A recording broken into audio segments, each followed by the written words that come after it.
사무엘상 30장 1절부터 6절까지 말씀입니다. 사무엘상 30장 1절부터 6절까지 말씀입니다.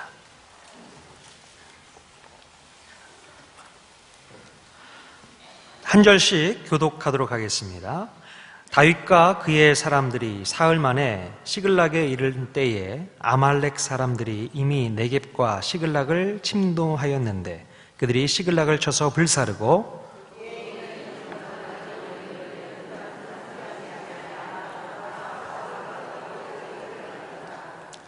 다윗과 그의 사람들이 성읍에 이르러 본즉 성읍이 불탔고 자기들의 아내와 자녀들이 사로잡혔는지라.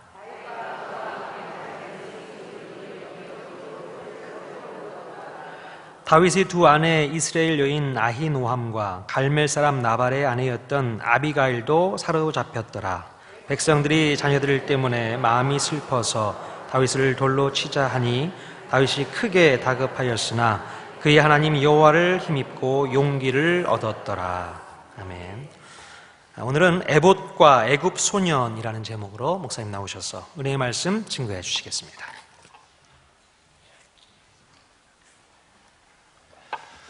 오늘 예배에 오신 여러분들을 환영합니다. 제사정 때문에 안 하는 게 아니고요.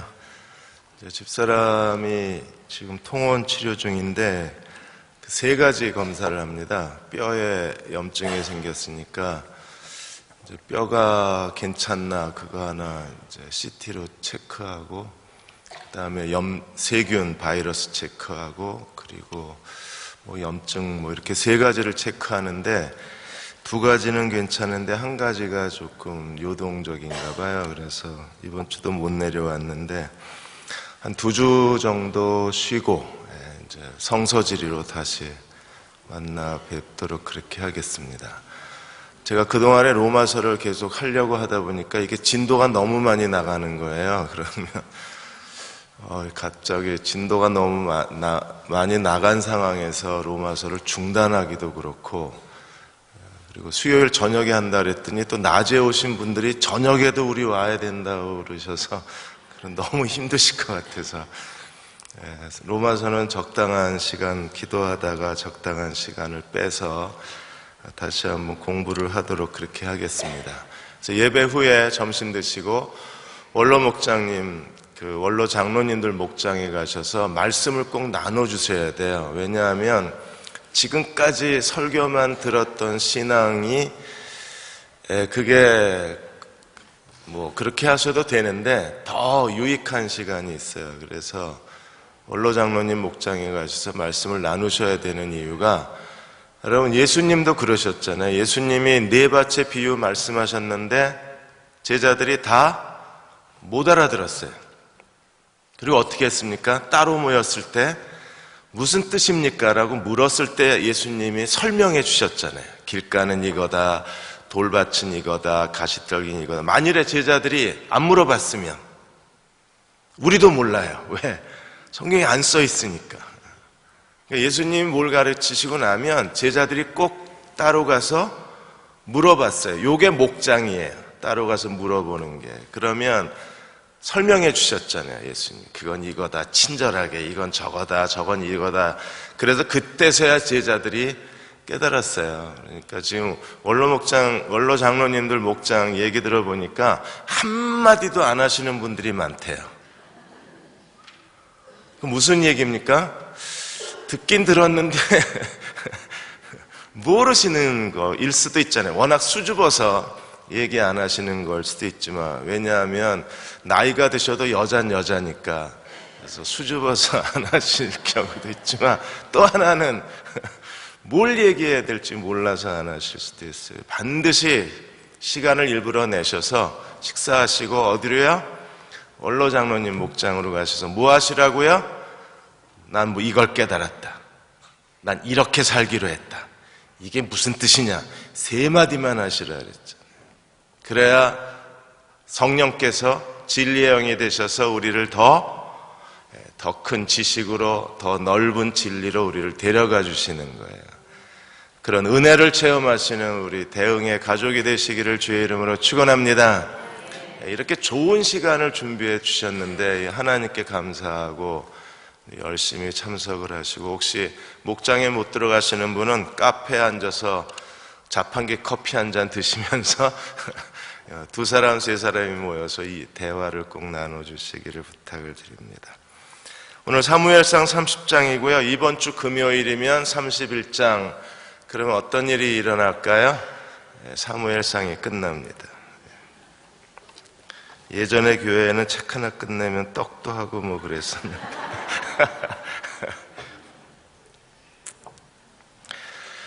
요즘 웃을 일이 없어서 너무 마음이 아파서요. 네.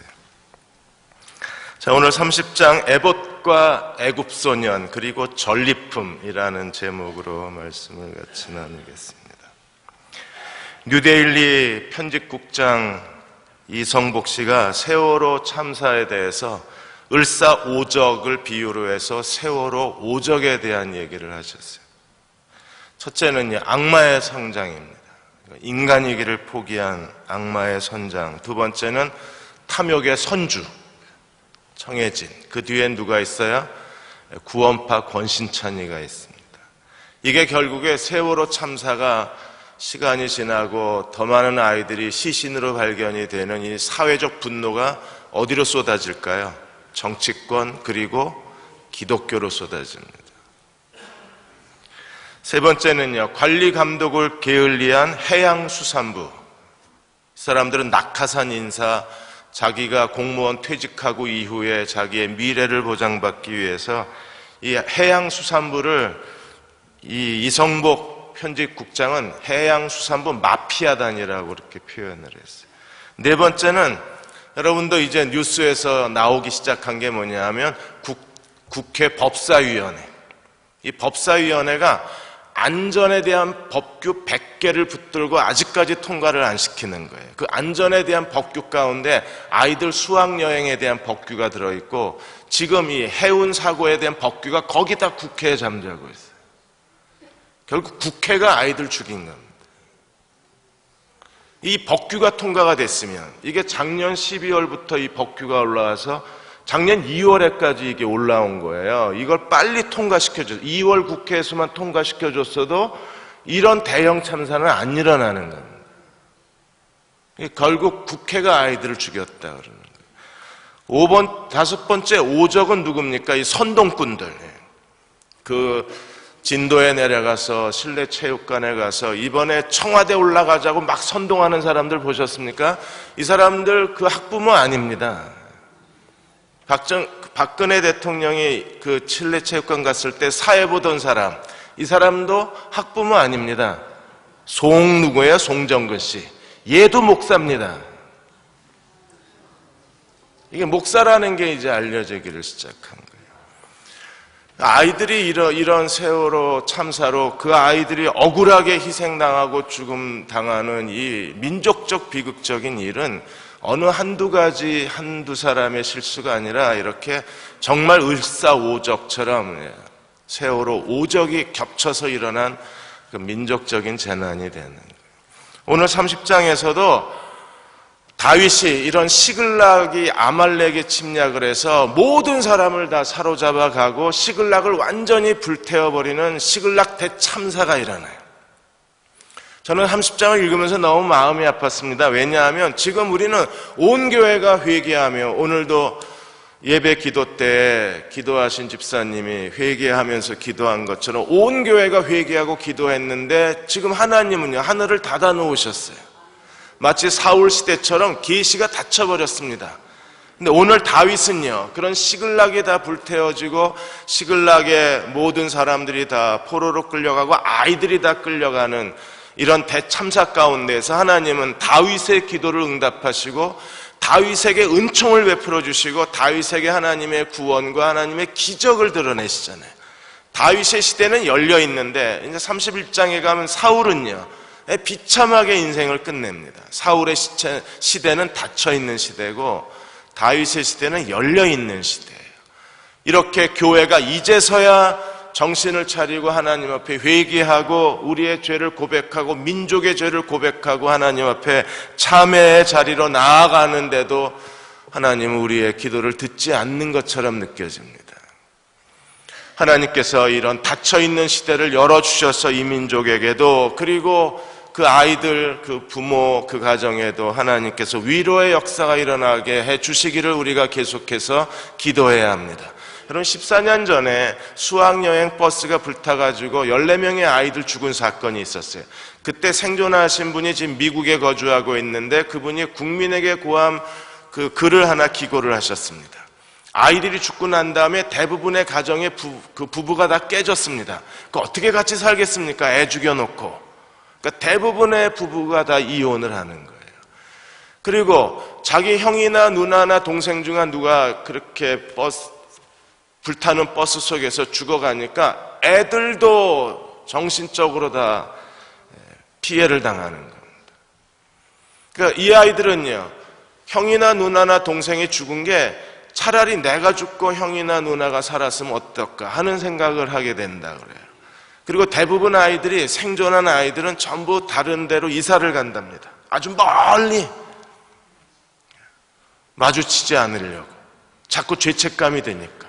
애들이 다, 이번에 안산의 그 단원고등학교 애들도 생존한 애들 보십시오. 이제 다 이사 갑니다.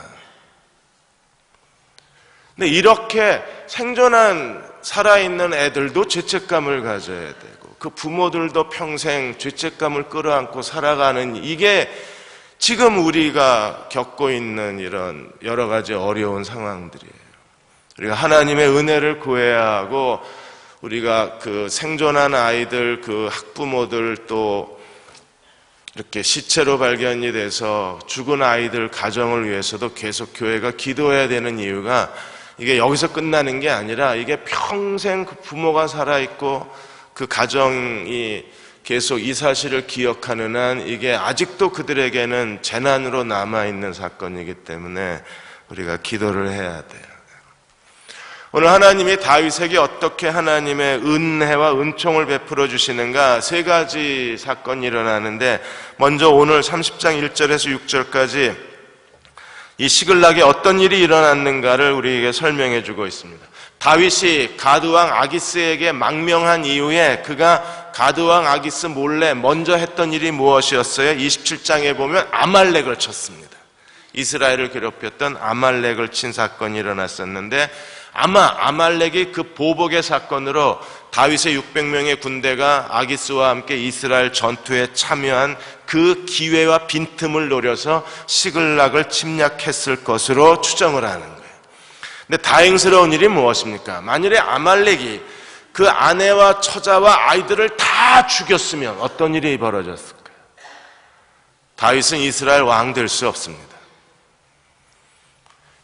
블레셋에 망명을 하고, 망명한 그것 때문에 600명의 사람들의 처자식을 다 살해당한 사람이 어떻게 이스라엘 왕이 될 수 있을까요? 하나님은 진노 중에라도 긍휼을 잊지 않으신가요? 그런데 이 아말렉 사람들은 그들의 전쟁의 특유한 전략이 뭐냐면 사람을 안 죽입니다. 왜냐하면 이 아말렉은 포로로 끌려가다가 포로로 끌고 간 사람을 전부 애굽의 노예로 팔아버려요. 그러니까 전쟁에서 얻는 전리품보다 더 수지 맞는 장사가 뭐냐면 노예 장사예요. 이게 아말렉이 블레셋과 이스라엘을 괴롭히면서 그들이 어느 한 동네나 어느 도시나 어느 나라를 침략해가면 제일 먼저 약탈해가는 게 사람입니다. 재산보다 사람을 먼저 약탈해가요. 이러한 아말렉의 전략 때문에 하나님이 어떻게 긍휼을 베풀어 주셨나 보세요. 한 사람도 죽지를 않아요. 우리도 그랬으면 얼마나 좋을까요? 오늘 2절에 보시면 거기에 있는 젊거나 늙은 여인들은 한 사람도 죽이지 아니하고 다 사로잡아 끌고 자기 길을 갔더라. 한 사람도 죽지를 않았어요. 이 아말렉의 이 전쟁의 그들의 그 문화를 하나님이 관행을 선하게 이용하셔서 진노 가운데서도 하나님은 다윗의 명예를 더럽히지 않으시는 거예요. 그리고 600명의 사람들이 하나님의 보호 가운데 있다는 것을 그대로 보여주시고, 하나님은 여전히 다윗을 이스라엘 왕으로 세우시려고 하는 하나님의 구속사의 섭리를 빈틈없이 전개해 가고 계신 거예요. 한국이 당한 이러한 재난 가운데서도 저희는 확신해야 합니다. 이러한 재난 가운데서도 한국교회를 통하여 이 세계를 복음화시키고 한국교회를 통하여 하나님의 영광의 그릇으로 만드시고 또 그 교회의 젊은이들을 통해서 하나님의 뜻을 이루고자 하시려는 하나님의 섭리는 멈추지 않고 진행되고 있다는 사실을 기억하고 우리는 더 힘써 하나님 앞에 무릎을 꿇어야만 합니다. 시글락에 돌아와 보니까 이미 처자는 다 사로잡혀 가고 그리고 성읍은 다 불타버렸습니다. 그래서 어떻게 했나요? 4절에 보시면 다윗과 그와 함께한 백성들이 울 기력이 없도록 소리를 높여 울렸어요. 다윗도 피해자입니다. 5절에 보시면 이스라엘 여인 아히노함과 갈멜 사람 나발의 아내 아비가일도 두 아내가 사로잡혀 갔어요. 그러니까 모든 다윗과 600명의 사람들이 모두가 다 피해자가 된 겁니다. 얼마나 울었는지 울 기력이 없도록 그분들이 울었다 그랬습니다. 지금 세월호 그 아이들 부모도요, 지금은 이제 눈물조차 말라버렸다 그랬습니다. 울 힘도 없다 그러셨어요. 그냥 하염없이 넋놓고 바다만 바라볼 뿐입니다. 그 당시에 다윗의 상황이나 오늘 한국의 상황이 너무나 비슷하게 전개되어져 가는 거예요. 그래서 6절에 보시면 백성들이 자녀들 때문에 마음이 슬퍼서 다윗을 돌로 치자 하니 다윗이 크게 다급하였다 그랬어요.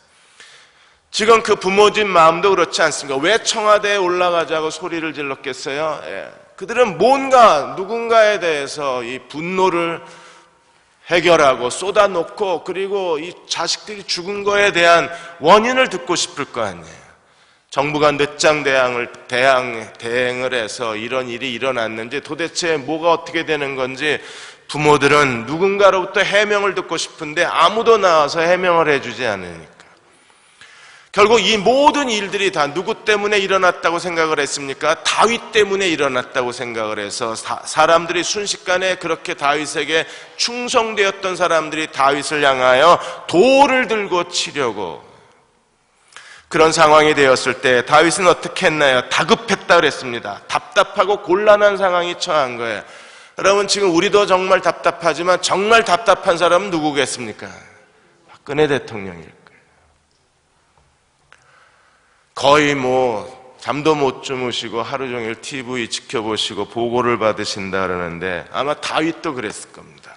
그러나 다윗은 어땠습니까? 다윗은 크게 다급하였으나 그의 하나님 여호와를 힘입고 용기를 얻었다고 그랬습니다. 지금 우리가 해야 할 일이 바로 다윗과 같이 해야 합니다. 다윗이 스스로 하나님을 위하여 히브리어 원문에는 어떻게 되어 있느냐면 여호와 안에서 자신을 위하여 스스로 힘을 냈다 되어 있어요. 지금은 교회가 스스로 힘을 내야 될 때입니다. 어떻게 해요? 하나님을 의지하는 믿음으로 스스로 힘을 내야 돼요. 우리마저 주저앉아 있으면, 우리마저 아무것도 하지 않고 있으면, 우리마저 하나님을 의지할 줄 모르면 이 민족이 어디로 표류할 줄 모르잖아요. 지금은 교회가 깨어 정신을 차리고 어떻게 해야 합니까? 하나님 앞에 나아가 믿음으로 하나님을 의지함으로 스스로 힘을 내야 할 상황이에요. 이렇게 스스로 힘을 내어서 하나님을 의지하고 하나님께 이 어려움을 의탁하자. 지금은 자기가 해결할 수 없는 거잖아요.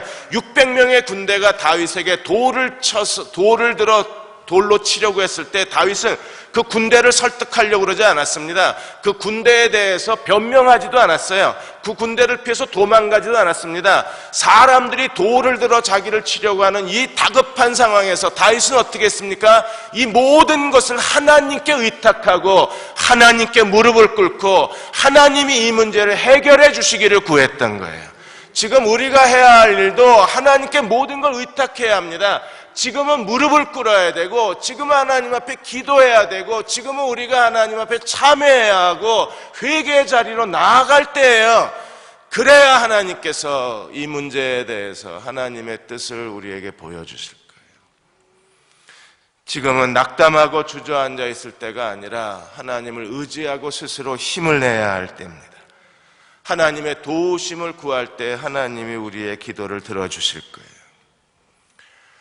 미국에 존경받는 크리스찬 사업가 중에 10위 안에 들어가시는 아덤 미다스 장로님이 한국의 대학생 선교회에도 이분이 그 당시에 10만 불을 헌금해서 대학생 선교회 50만 불을 헌금을 해서 대학생 선교회 건물을 짓게 하셨고, 미국 안에 그분이 7억 달러인가 그 정도를 헌금을 해서 미국의 선교단체 센터를 지어주셨던 분이세요.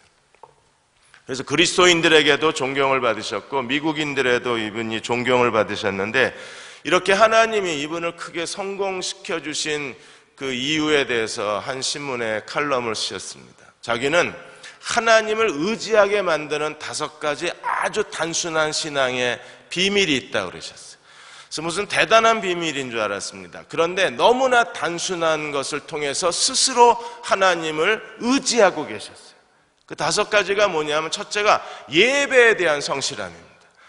자기는 모든 예배에 가능한 시간을 내어서, 없는 시간을 내어서 하나님을 예배할 수 있는 예배의 자리를 잃어버리지 않는다 그랬어요. 왜냐하면 예배를 온전한 마음으로 예배를 드리고 나면 하나님을 의지할 수 있는 믿음의 에너지가 회복이 되기 때문에 하나님의 손을 끝까지 붙잡을 수 있다 그랬어요. 우리가 하나님의 손을 붙잡는 게 아니라 사실은요, 하나님이 우리의 손을 붙잡고 계신 거잖아요.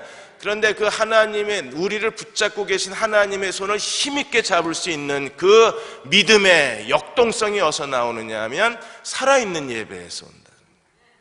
그리고 2번째로 그는 하나님 앞에 온전한 11조를 드리고, 3번째는 하루의 첫 시간을 하나님과 교제하기 시작하고, 우리도 이것 때문에 복 있는 사람들을 여러분에게 나누어 드리고 매일 하루에 30분만 시간을 내어서 말씀과 기도로 하나님과 교제하라고 교우 여러분들께 요청을 드리는 거예요.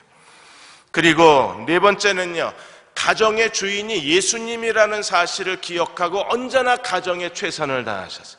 그 바쁜 사업의 일과 가운데서도 그는 시간을 내어서 가족들과 함께 시간을 보내고 가족들과 함께 대화를 나누고 항상 가족들에게 최선을 다했어요. 왜냐하면 모든 하나님을 의지하는 믿음의 힘이 가정에서 흘러나온다는 걸 이분은 알고 계신 거예요. 여러분, 이렇게 하나님을 예배하고 기쁨 가운데 갔다가 그 가정에 들어가서 우당탕탕하면 어떤 일이 벌어집니까? 믿음의 지수가 뚝 떨어져 버립니다. 내가 교회에 가서 뭘 하고 왔는지 기억도 안 나는 거예요. 그래서 가정이 하나님의 은혜의 보관 창고가 돼야 돼요. 그래서 계속 하나님의 은혜가 가정에서 쌓여야 되는데, 교회에서 은혜 받고 집에서 다 새버리면 하나님을 의지할 수가 없잖아요. 그러니까 다윗처럼 스스로 하나님을 의지하고 힘을 얻을 수가 없는 거예요. 5번째로 이분은 시간과 돈을 하나님의 선한 일에 사용하기를 즐거워하셨어요. 시간을 하나님께 드리고 돈을 선한 일에 쓰다 보면 어떤 일이 옵니까? 하나님의 은혜가 다시 채워지는 걸 경험해요. 그러니까 자신을 위해서 시간을 쓰는 것보다 다른 사람을 돕고 다른 사람을 섬기고, 교회 집에 김장할 때는 재미가 없지만 교회에 와서 여럿이 모여서 김장하면 재밌잖아요. 아직 그 비밀을 모르십니까? 저도 알고 있는데, 그게 재미있으면서 뭘 가져와요? 뭐가 채워지는 기분을 얻어요. 집에서는 하기 싫은데 교회 와서 하면 뭐가 채워져요. 더 힘든데도 뭔가 채워지는 어떤 것이 있습니다. 그게 뭐예요? 스스로 하나님을 의지하는 믿음이 채워지는 거예요. 아더 미다스 장로는 이 비밀을 일찌감치 알고 그분은 스스로 자기 믿음을 채우는 법을 아셨기 때문에, 그래서 하나님께 놀랍게 쓰임받고 하나님이 그에게 주실 수 있는 모든 영광을 자기 생애에서 누리게 된 거예요. 오늘 우리도 그래야 합니다. 다윗에게는 이 하나님의 은총을 가져오는 게 무엇이 있었나? 3가지가 있었는데 그 첫째가 에봇입니다. 30장 7절에서 10절까지 보시면 다윗이 제일 먼저 한 일이 뭐냐 하면, 7절에 아히멜렉의 아들 제사장 아비아달에게 이르되 원하건대 에봇을 내게로 가져오라. 아비아달이 에봇을 다윗에게로 가져오니, 에봇은 뭡니까? 제사장이 입는 옷입니다. 그 옷을 여호와께 들고 이 옷을 가지고 하는 게 뭐예요? 우림과 둠빔이 있어서 우리가 뭘 할 수 있습니까? 하나님의 뜻을 알 수가 있는 거예요. 그래서 다윗이 에봇을 들고 우림과 둠빔을 통해서 여호와의 뜻을 묻습니다. 어떻게 질문을 했어요? 8절에 다윗이 여호와께 묻자와 이르되 내가 이 군대를 추격하면 따라잡겠나이까? 이걸 질문이라고 하나요? 지금 당장 다윗이 할 일은 뭡니까? 추격해서 따라가서 처자식을 다시 되찾아오고 잃어버린 재산을 다시 되찾아와야 되잖아요. 재산은 못 찾는다 그래도 적어도 뭘 되찾아와야 합니까? 따라가서 처자식은 데려와야 될 것. 당연한 의무입니다. 마땅히 해야 할 일입니다. 이것 때문에 지금 600명의 사람이 다윗에게 돌을 들어서 치려고 하고 있는 거예요. 다윗의 임시정부는 완전히 해체될 위기가 있습니다. 다윗의 임시정부만 해체되는 게 아니라 하나님의 뜻이 중단될 위기가 있는 거예요. 어떻게 하나님이 다윗을 이스라엘 왕으로 세워놓으실 수 있겠습니까? 600명의 사람들의 처자식이 다 애굽의 노예로 팔려가서 그들이 나중에 5년 10년 뒤에 애굽의 노예살이하는 게 CNN 카메라로 잡혀서 이스라엘 TV에 중계가 돼버리면 다윗은 끝난 거잖아요. 그러면 상식적으로 생각해도 지금 당장 다윗이 제일 먼저 할 일이 뭐예요? 추격해서 아말렉을 따라잡는 겁니다. 그런데 당연히 해야 할 일을 지금 다윗이 하나님께 묻고 있는 거예요. 왜요? 지금 블레셋에 망명돼서 이런 일이 다 일어난 거잖아요. 이 일이 왜 생겼습니까? 바로 3일 전에 어떤 일이 일어났어요? 아기스 군대와 함께 블레셋 5방백, 블레셋 연합군과 함께 이스라엘을 침략할 뻔했잖아요. 이게 얼마나 큰 위기입니까? 이스라엘의 기름 부은 왕이 블레셋 군대와 함께 이스라엘을 침략하고 이스라엘을 향하여 칼과 창을 들었으면 더 이상 하나님이 다윗을 못 세우시는 거예요. 그러나 간신히 그 소녀시대의 노래 때문에 다윗의 사울의 천천, 다윗의 만만, 이 노래 때문에 블레셋 4명의 다른 방백들이 이 사람들하고 같이 갈 수 없다고 해서, 그래서 하나님이 가까스로 그 위기에서 다윗을 건져내어 주셨는데, 야, 이제 살았다, 하나님의 은혜 감사하다, 하나님이 나를 돌보아 주셨구나 하고 시글락에 돌아왔는데 다 불태워져 버리고 완전히 잿더미만 남고 처자식은 사라져 버린 거예요. 이 모든 일들이 어디서 시작이 됐습니까? 다윗이 여호와께 묻지 않고 블레셋 들어온 그의 결정 때문에 일어난 일이에요. 다윗은 이 모든 재난의 원인이 어디 있는가를 너무나 잘 아는 겁니다. 이 모든 게 누구 때문에 일어난 거예요? 자기의 실수 때문에. 하나님의 뜻을 묻지 않고 결정한 그것 때문에 이 모든 재난이 일어났다는 걸 다윗이 알고 이제 같은 실수를 반복하고 싶지가 않은 거예요. 그래서 마땅히 해야 할 일이고 지금 시간이 없어요. 빨리 쫓아가야 합니다. 골든타임이 이제 48시간밖에 없는 거예요. 빨리 따라가서 이 처자식을 데려오지 않으면 어떤 일이 일어날지 모릅니다. 그런데 지금 에봇을 들고 다윗이 하는 일이 뭐예요? 내가 추격하리이까. 여러분, 600명의 사람이 봤을 때 얼마나 한심했겠습니까? 당연히 가야지. 사람이 생각해도 가야지. 이건 어린아이가 유치원 다니는 아이가 봐도 이건 당연히 따라가야죠. 지금 칼을 빼어들고 따라가야 할 시간에 다윗은 에봇을 들고 여호와의 뜻을 묻는 겁니다. 왜 그런다고요? 같은 실수를 반복할 수 없는 거예요. 당연히 해야 될 일이지만 그러나 하나님의 뜻을 묻고 가는 거예요. 이렇게 하나님의 뜻을 물었을 때 하나님이 뭐라고 대답하셔서 여호와께서 그에게 대답하시되 그를 쫓아가라. 내가 반드시 따라잡고 도로 찾으리라. 여러분, 히브리어 원문에는 반드시가 2번 나와 있어요. 내가 반드시 쫓아가라. 반드시 따라잡고 도로 찾아오리라. 빨리 따라가라는 거예요. 하나님은 그냥 대답해 주신 게 아니라 다윗을 내몰고 계신 겁니다. 다윗의 등을 떠다 밀고 계신 거예요. 너는 빨리 따라가. 빨리 가야만 돼. 반드시 가야 된다. 그리고 반드시 되찾아와야 된다. 왜? 그 중에 어린아이가 몇 명이 죽었다고 그렇게 신문이 나버리면 하나님이 다윗 세우기가 정말 어려운 거고, 다윗이 이스라엘 왕으로 그가 메시아의 가문의 그 혈통의 조상이 되는 게 이게 부끄러운 일이잖아요. 예수님은 어떤 분이십니까? 마태복음 1장에 보시면 아브라함과 다윗의 족보라 그랬어요. 누구의 족보예요? 예수님의 족보인데 그 다윗이 그가 하나님 앞에 실수하고 블레셋 땅에 갔다가 이 아말렉 군대에게 처자식을 다 빼앗겼다가 그 중에 40명이 죽고 나머지만 되찾아왔더라 이랬으면 메시아 족보가 어떻게 되겠습니까? 근데 하나님은, 그래서 하나님도 지금 다급하신 거예요. 빨리 따라가, 빨리 되찾아와. 누가 함께 하신다고? 내가 너와 함께하리라. 하나님이 에봇을 들고 물었을 때 하나님은 대답을 해주셨습니다. 그런데 우리는 사울에게는요, 사울이 아무리 뜻을 물으려고 해도 가짜 에봇 들고 설쳐봐야 소용이 없는 거잖아요. 제사장은 다 죽이고 남아있는 지금 있는 제사장도 가짜 제사장이고 선지자들 한 명도 없고 선지자들은 다 다윗에게 도망가 버리고, 그러니까 사울이 너무나 다급하니까 사울은 어떻게 했어요? 신접한 여자를 불러다가 죽은 사무엘을 불러낸다는 게 하나님으로 신 악신이 역사하신 거잖아요. 근데 다윗은 에봇을 들고 여호와께 묻자 하나님이 즉시로 대답하셨습니다. 반드시 쫓아가라. 반드시 되찾아올 것이다. 다윗이 그 비참한 가운데에서, 그 황당한 가운데, 그 절망 가운데 이 하나님의 말씀을 듣고 얼마나 큰 소망을 얻었을까요? 사랑하는 여러분, 여러분이 하나님의 뜻을 물을 때마다 하나님이 응답하시는 종들이 되시기를 축복합니다. 이게 신앙이고 이게 우리에게 있어야 되는 거예요. 다른 거 없어도 돼요. 좋은 차 못 타고 다니고 좋은 옷 안 입어도 돼요. 좋은 음식 못 먹어도 돼요. 그냥 굶으면 돼요. 그런데 정말 우리가 살아가는데 이것만은 살아있어야 되고 이것만은 우리에게 있어야 돼요. 그게 뭡니까? 내가 여호와께 물었을 때 하나님이 대답해 주시는 사람이 돼야 돼요.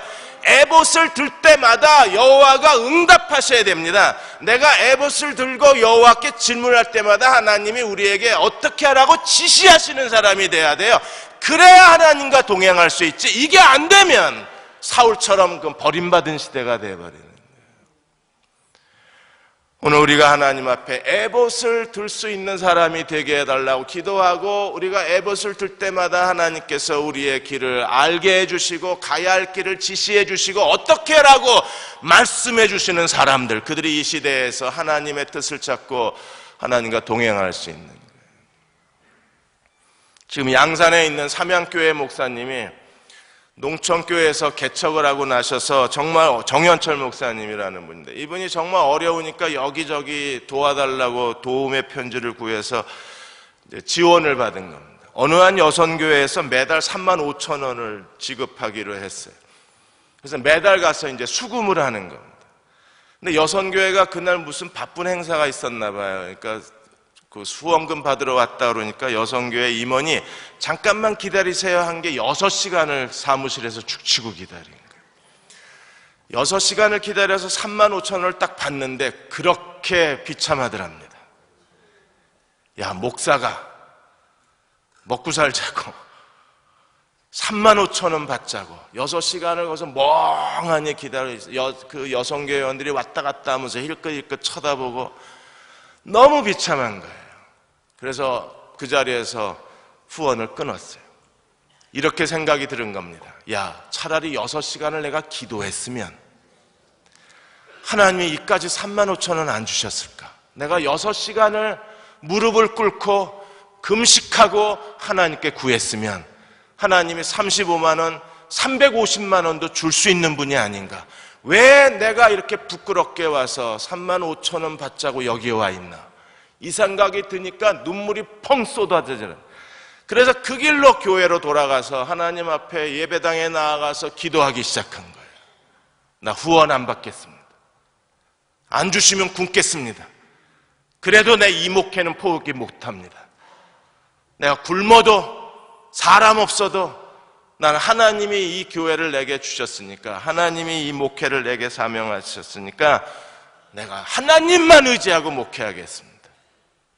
그냥 악을 썼대요. 죽자 살자 달겨들었답니다.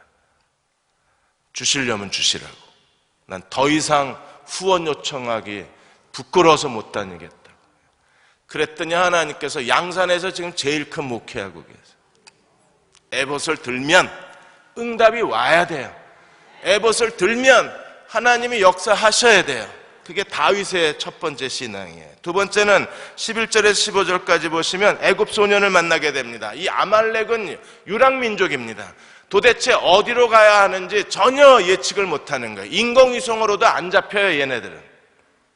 다윗이 일단 추격을 하기 시작하는데 어디 가서 이 아말렉 족속을 찾아야 할지 막막한 겁니다. 그런데 하나님께서 어떻게 하셨어요? 11절에 보시면 무리가 들에서 애굽 사람 하나를 만나 그를 다윗에게로 데려다가 떡을 주어 먹게 하고 물을 마시게 하고 소년 하나를 만났는데 애굽 소년을 만난 겁니다. 그런데 거의 3일 동안 먹지도 마시지도 못하고 기진맥진하고 있는 다 죽어가는 새카만 아이 하나를 만난 거예요. 여러분, 지금 우리는 뭐 하러 가는 겁니까? 처자식을 찾으러 가는 길이에요. 이게 눈에 보여요? 지금 처자식 외에는 아무 생각이 안 나는데 막 추격을 하러 가는데 어디로 가야 할지 막 우왕좌왕하고 이리로 가자 저리로 가자 작전회의를 하고 참모회의를 하고 어느 방향으로 가야 할지 하나님의 인도를 찾고 있는데 기진맥진해서 거의 쓰러지는 애굽 새카만 그 아이 하나가 옆에서 기진맥진해서 걸어가는 게 눈에 보이냐고요. 여러분 같으면 보이겠습니까? 아마 저 같으면 안 보였을 거예요. 그런데 이 아이가 지나가자 사람들이 어떻게 했어요? 이 아이를 데려다가 먹을 것을 주고 마실 것을 주고 더군다나 12절에 보시면 무화과 뭉치에서 뗀 덩이 하나와 건포도 두 송이를 줬어요. 왜? 그래야 계속 이 길을 걸어갈 수 있을 거예요. 당장 이 배고픈 아이를 먹였을 뿐 아니라 앞으로도 배고프지 말라고 무화과 덩이 하나 건포도 두 송이를 준 거예요. 그러자 다윗이 이 아이에 대해서 이게 지금 다윗이 어떻게 이 길 가던 아이하고 대화할 여유가 있을까? 이게 궁금한 거잖아요. 야, 어떻게 지금 누구 생각만 나요? 두 아내 생각만 나고 지금 600명의 사람들은 다 눈에 불이 켜져 있는 거잖아요. 분노가 가득 차 있는 거잖아요. 원통함이 가득 차 있는 거잖아요. 그런데 이 사람들이 지나가는 다 죽어가는 아이를 외면하지 않았다. 다윗이 물어봅니다. 너는 누구냐? 어디에 왔느냐? 그랬더니 이게 아말렉 사람의 하인인 거예요. 더군다나 결정적 정보를 얻습니다. 14절에 우리가 그렛 사람의 남방과 유다에 속한 지방과 갈렙 남방을 침노하고 시글락을 불태웠대. 시글락이 어디예요? 다윗의 고향. 거기서 지금 처자식을 다 잃어버렸잖아요. 그 시글락을 불태웠다는 결정적 정보를 누구에게 얻어요? 애굽 소년에게서. 그러자 다윗이 15절에 그 얘기를 이르되 네가 나를 그 군대에게로 인도하겠느냐 하니 그가 이르되 당신이 나를 죽이지 아니하고 내 주인의 수중에 넘기지 아니하겠다고 하나님의 이름으로 내게 맹세하시면 내가 당신을 그 군대에게로 데려가 주겠다는 겁니다. 결정적 사람을 만나는. 어떻게 해요? 손대접하다가.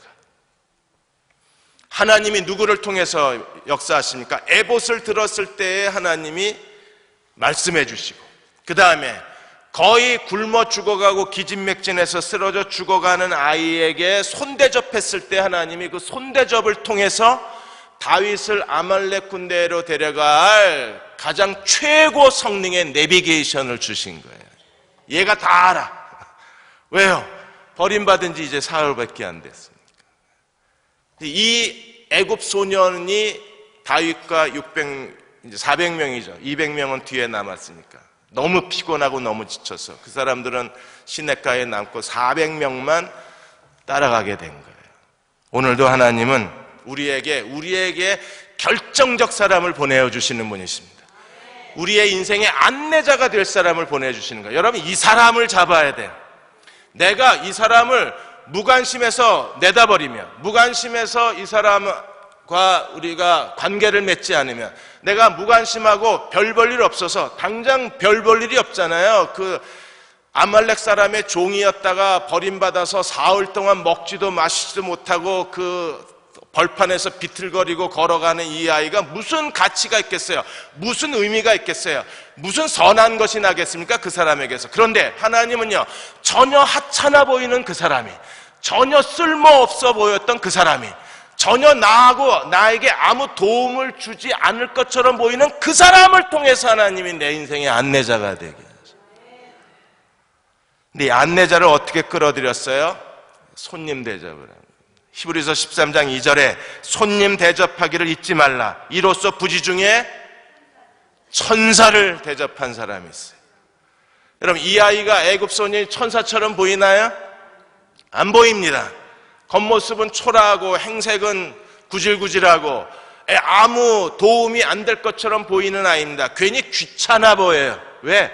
괜히 시간만 지체되고 귀찮은 거잖아요. 이 아이 하나 때문에 지금 1시간이 허비될 수도 있고 30분이 허비될 수도 있고 지금 시간이 아까운데, 만일에 세월호에 있는 학부모들에게 이런 일이 생긴다면 그 부모들이요, 이 아이를 거들떠보기나 하겠습니까? 당장 지금 한 명의 잠수락으로 더 들어가서 애들을 건져내야 되는데, 그런 긴급한 상황, 급박한 상황에서 이게 아무 가치가 없는 거잖아요. 그런데도 다윗과 400명의 군대는요, 이 아이 하나 돌보는데 가던 걸음을 멈춥니다. 그런데 가던 걸음을 멈춘 게 아니라 시간 허비가 아니고 인생 낭비가 아니라 최고의 빠른 지름길을 주시는 거예요. 왜요? 이 애굽 소년이 이 다윗과 400명의 사람에게는 천사와 같은 존재예요. 그래서 히브리서 13장 16절에 오직 선을 행함과 서로 나누어 주기를 잊지 말라. 하나님은 이 같은 제사를 기뻐하시느니라. 나눠 주기를 좋아해야 합니다. 손대접하는 게 즐거운 일이셔야 돼요. 그렇게 내게 아무것도 도와줄 것이 없어 보이는, 초라하고 아무것도 가지지 못한 것처럼 보이는 그 사람이 오히려 어떤 경우에는 하나님이 내 인생의 안내자로 부르시고 내 인생에 함께 동행자로 불러주시고 내 인생에 결정적 도움을 베풀어 주시는 사람으로 세워주실 때가 있기 때문에 우리가 오히려 이렇게 가난한 사람들, 나그네 된 사람들, 힘든 사람들에게 우리의 마음을 더 베풀어 줄 필요가 있어요. 손대접하기를 힘쓰십시오. 부지 중에 천사를 대접하는 일이 있는 거예요. 아브라함도 그랬고 다윗도 그랬고 오늘 이 시대에도 그런 거예요. 그 사람 중에 하나가 허준이 있습니다. 여러분 다 아시죠? 허준? 선조시대, 조선시대 최고의 명의. 허준이 어떻게 명의가 됐는지 그 전해오는 얘기를 알고 계시나요? 예, 제가 알려드리겠습니다. 이분이 서울의 한 구석에서 의사가 되려고 약방을 조그맣게 하나 하고 있었는데, 이 조그만 약방에서 배우면서 약을 조제해주고 있었는데 어느 날 노인 한 분이 약방에 찾아와요. 그리고 내가 여기서 누굴 만나기로 했는데 여기 좀 있어도 되겠느냐고 허준의 허락을 받습니다. 그래서 이 노인 계시라고 차도 대접해드리고 그 노인이 거기서 기다리는 동안에 얘기도 나누고 그랬는데 하루가 지나도 안 가셔요. 그 다음날 아침에 문 열자 또 와서 앉아 계시고 문 닫을 때까지 이틀, 사흘째 되는 날도 여전히 거기에 앉아 계시는 거예요. 근데 사흘째 되는 날 어떤 일이 벌어졌느냐 하면 급하게 환자 하나가 왔는데 남편이 뛰어와서 지금 우리 아내가 임신 중인데 갑자기 쓰러졌는데 뭐 증상을 막 얘기하는데 허준이 들어보더니 뭔지 모르겠는 거예요. 그래서 나는 이런 일을 해본 적도 없고 나는 아직 의사가 아니고 뭐 막 이렇게 뭐 어떻게 쩔쩔매고 있으니까 이 노인이 그 허준에게 말하기를 이걸 이 장로님께 여쭤봐야 되는데 이게 있는 건지 곽향정기산 이걸 지어주래. 이걸 지어주면 괜찮을 거라고. 그래서 이것저것 그 노인이 불러주는 대로 약재를 만들어다가 그걸 끓여가지고 이 사람 편에 보냈는데 그 약재를 몇 첩을 먹고 나은 거예요. 약봉지 몇 개를 먹고. 그러자 이 허준이 노인한테 도대체 누구십니까? 왜 여기 계십니까? 라고 물었더니 그제서야 내가 당신 소문을 듣고 당신이 어떤 심성의 사람인가를 지켜보려고 여기 와 있었다고. 그래서 3일을 테스트한 거예요. 근데 3일 동안 허준이 정말 친절하게 잘했거든요. 계속 차 끓여드리고 대화 나눠드리고 먹을 것 같이 나눠 먹고. 그래서 이분이 그 당시 조선 최고의 명의 중에 한 분이셨고 이분이 허준을 제자로 삼아요. 허준도 손대접하다가 명이 된 거예요. 더군다나 그리스도인이라면 누구에게나 손대접하기를 힘써야 돼요. 왜? 그 중에 어떤 사람이 천사가 될지 몰라요. 마지막으로 세 번째 16절에 31절까지 전리품을 가지고 다윗은 자기의 길을 준비를 합니다. 다윗이 큰 승리를 거두어요. 그래서 이 18절에 가시면 다윗이 아말렉 사람들이 빼앗아 갔던 모든 것을 도로찾고, 뭐라고 그랬어요? 성경이 모든 것 하나도 안 잊어버렸어요. 하나님을 우리가 하나님을 의지하면요, 하나님의 징계 때문에, 하나님의 연단 때문에, 하나님의 훈련 때문에 우리가 잃어버리는 게 많아요. 욥도 하나님의 테스트로 인해서 다 잃어버렸잖아요.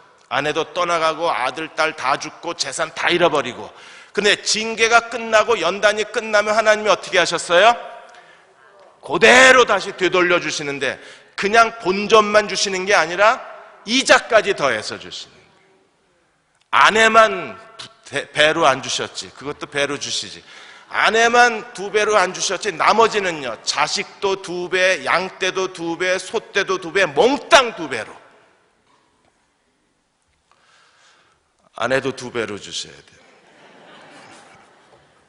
그래서 다윗이 하나님이 어떻게 하셨어요? 모든 걸 도로 찾고, 그 다음에 19절, 그들이 약탈하였던 것, 무리의 자녀들이나 빼앗겼던 것은 크고 작은 것을 막론하고 아무것도 잃은 것이었고 모두 다 찾아왔어요. 아무것도 하나도, 먼지 하나도 잃어버린 게 없고, 먼지도 2배. 먼지 하나, 왜? 광야를 계속 끌고 다녔을 테니까. 아무것도 잃어버린 게 없고 하나님이 다 도로 찾아왔고, 20절, 다윗이 양떼와 소떼를 다 되찾았더니 무리가 그 가축들을 앞에 몰고 가며 이르되 이는 다윗의 전리품이로다 그랬어요. 큰 승리를 거두고, 더군다나 다윗의 전리품만 도로 찾아온 게 아니라 그들이 남방 땅에서, 블레셋 땅에서, 유다 남방에서 빼앗았던 것까지 다윗이 다 가져온 거니까. 그러니까 아말렉이 전리품으로 빼앗은 게 전부, 아말렉의 소유가 이제 누구의 소유가 됐어요?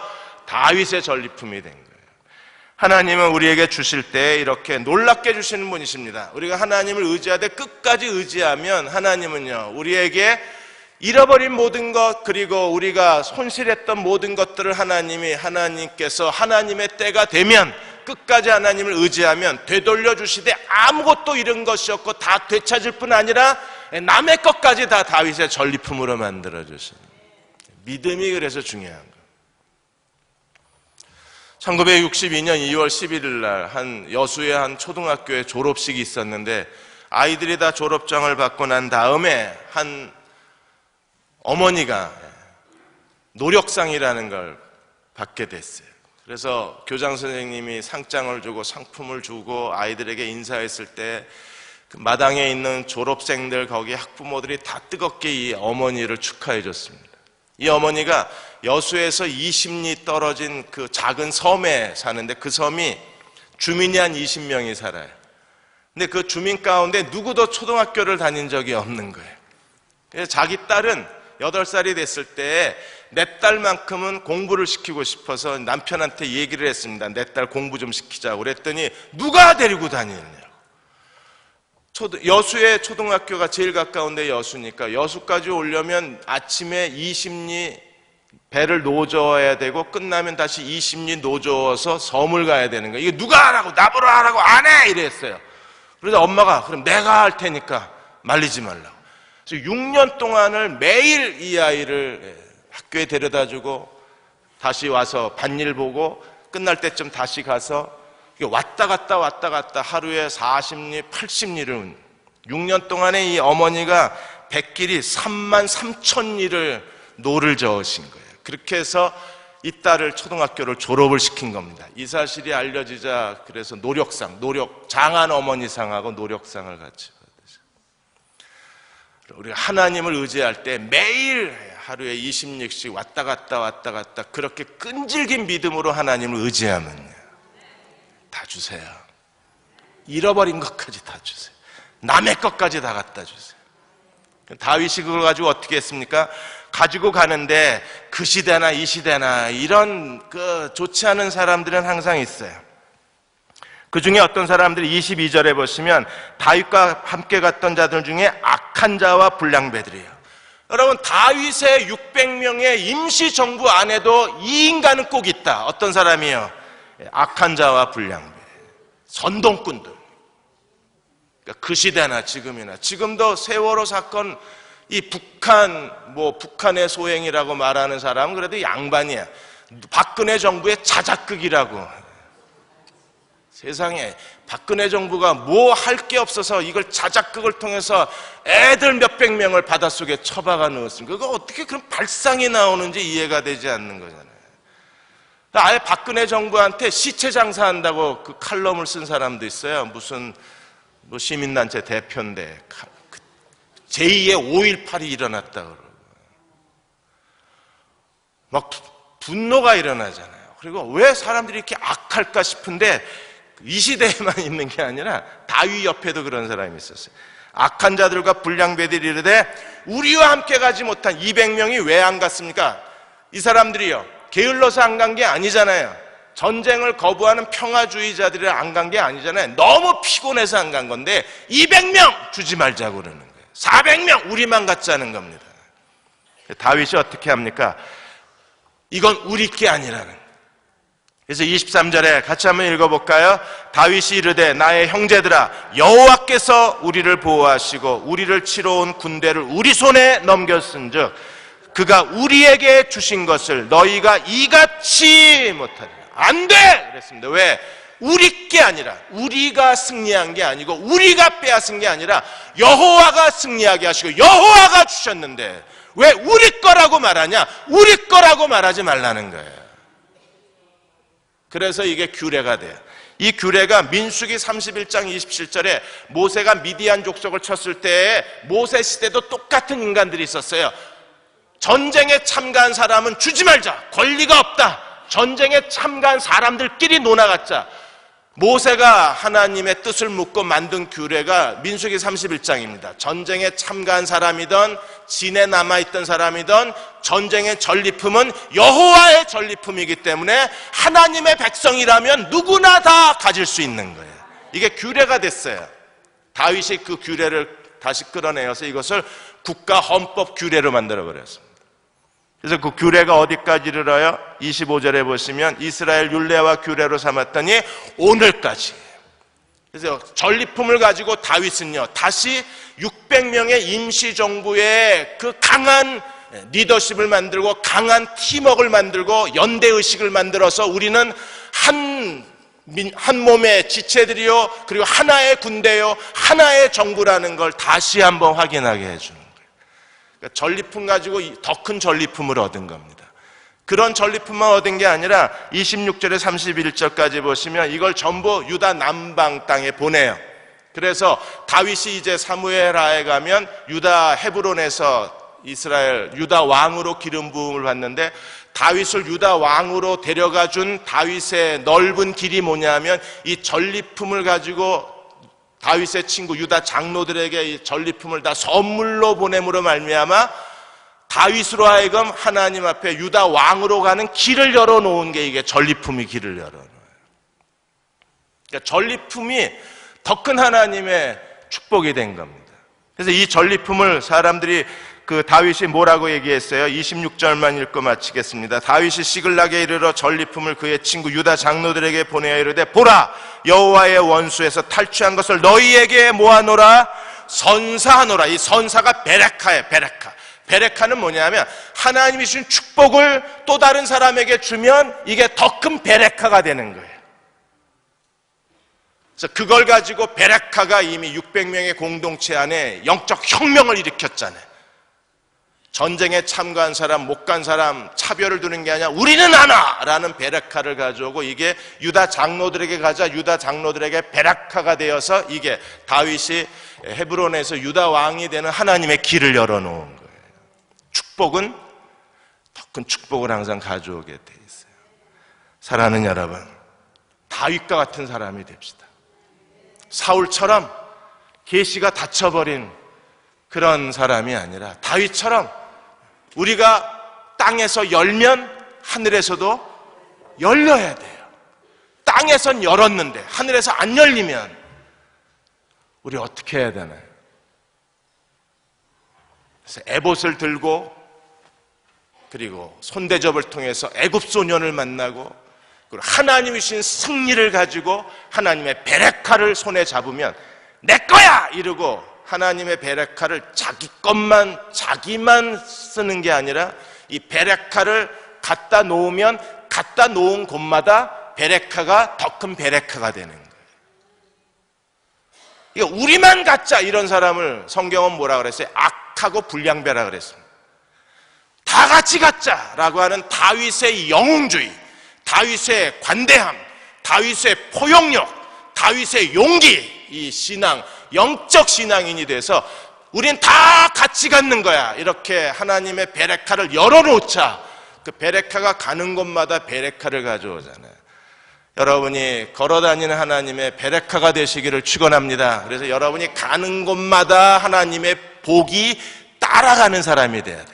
내가 하나님의 복을 따라가는 게 아니라 하나님의 복이 날 따라와야 돼. 그들이 이 시대의 다윗이에요. 그런 저와 여러분이 되시기를 주의 이름으로 축원합니다. 약한 자에게 힘을 주고 두려운 마음에 소망 주고 슬픔에 쌓인 자 위로하며 길 잃은 자들을 친절히 이끌리. 지금 우리가 그렇습니다. 하나님, 대한민국 모든 국민들과 세월호 참사로 인하여 상처받은 모든 가족들, 우리는 연약해졌습니다. 어두워졌습니다. 두려워졌습니다. 모든 민족이 슬픔에 쌓여 있습니다. 교회는 길을 잃어버렸습니다.